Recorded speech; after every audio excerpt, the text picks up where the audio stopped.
அடியாத்தா ஒரு உடுக்க கிடந்து உறக்க துடிக்குதே.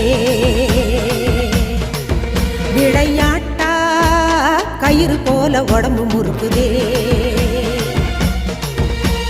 கொத்து சட அதில் நாகப்பட அடி ஓயாம சீருதம்மா. பெண்டுகளை குல பெண்டுகளை அது ஆட்டி படைக்குதம்மா.